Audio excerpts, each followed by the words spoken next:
second time in 2023. Good afternoon and welcome to the McLaren Trophy Europe. The green flag flies at the tail end of the field and we are ready to set sail for a 50-minute voyage around this Spa-Francorchamps circuit. Lights are out and we go racing here at Spa.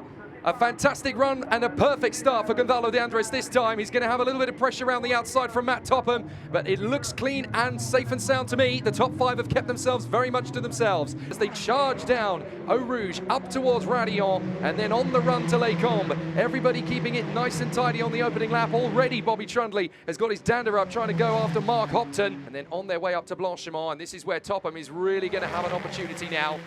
Neil Langberg, car number 53. I believe he's going to be 70 years old this year, and it's an amazing. And you may have noticed, some of you watching, it has on the side of the car "Race for RP," and that's relapsing polychondritis. It's a rare autoimmune disease that attacks the cartilage in your body, and they're obviously trying to raise awareness and, more importantly, money to support this great cause. So here are the leaders in 570S. Team Brit, Bobby Trundley doing a fantastic job. But this is getting a bit spicy. On the inside line, Surgeon having a look at Al Khalifa into the final chicane. Martinez has got the move here on Trenker. If he can hold it together on the inside line, that'll do nicely. It's not a trio anymore, it's a quartet, because now Hopton has caught up to the back of them. This is turning out to be a great race at the very front. Hopton's got a good run out of La Source, so Al Khalifa moves to the middle of the road to cover any opportunity down through Eau Rouge, then up through the right at Radillon, climb up the hill.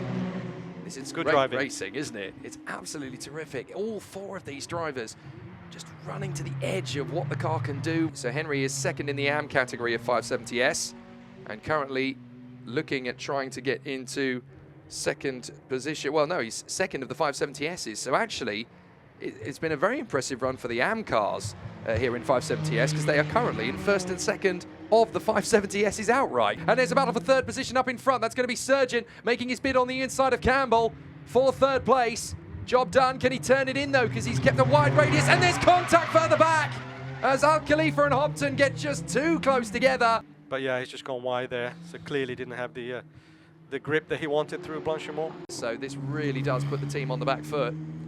Yeah, definitely disastrous there for car 77, who's obviously leading the championship, done so well at Paul Ricard. But this is it. This is another event, and just maybe an ambitious move there into Les Combes. Well, Bobby Trundley is not interested in the AM victory in 570S. He wants to take on the Arturas. Go Bobby! De Andres has opened that gap up to 1.4, so he's actually doubled the gap over Matt Topham. I'm afraid the number 77 of Mark Hopton will not hand the car over to Ewan Hankey. Meanwhile, Topham has completely destroyed the gap from Gonzalo de Andres in the last couple of laps.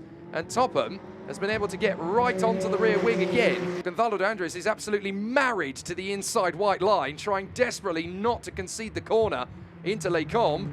And this is exactly what Topham wants. Onto the tail again. This is terrific between both these drivers, throwing everything at it and giving as good as they've got. He lost some time. Hang on a minute. That's Topham in front of de Andres. Into the chicane. Oh no! Just before coming into the pits as well. He really has made their job a lot harder now with obviously with the extra 5 seconds added to their pit time as well. But there's a lot of race. Well, there's a bit of racing to go to, another 15 minutes or so. And this is for the lead. This is for the lead in the 570S Pro-Am class, because White is all over the back of Bradley Ellis. Is this going to be a lunge into the chicane for Stuart White? Who's going to be bravest on the brakes? Well, Bradley Ellis has positioned the car in the middle of the road. That's so smart from Bradley Ellis. And this is a great battle. So we have battles now on both classes. They are really, really top-notch. Them, of course, is the race leader.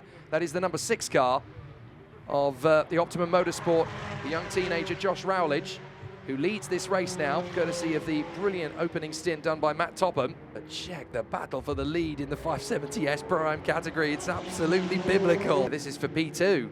So Pintos is now trying desperately to keep O'Brien behind him. And Michael O'Brien has been systematically chipping away at the advantage.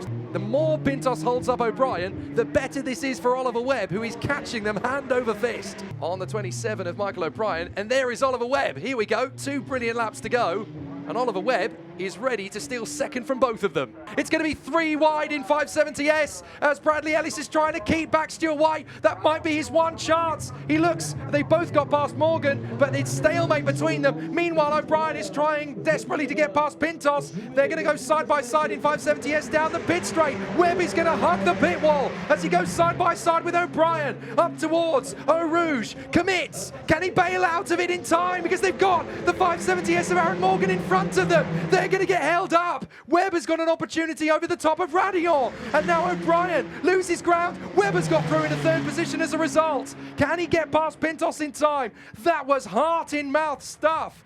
And the 11, Ellis has been given a 5-second penalty, I'm told, for track limits. Here is the teenager, Josh Rowledge. It's a win for Optima Motorsport at Spa-Francorchamps, a big moment, but we have to look back at what's going to happen here. Webb's got one last chance on Pintos, and they've caught the 570S. It's in the braking zone. Hold your breath. Oh my goodness. Diving up the inside. They just about avoid the contact with the 570Ss. Webb is not quite going to get there on Pintos. Pintos will hold second, Webb third, O'Brien fourth. Bradley Ellis crosses the line in 570S first, but because of his 5 seconds penalty for track limits, it goes the way of Stuart White. My goodness, Spa-Francorchamps has delivered beautifully.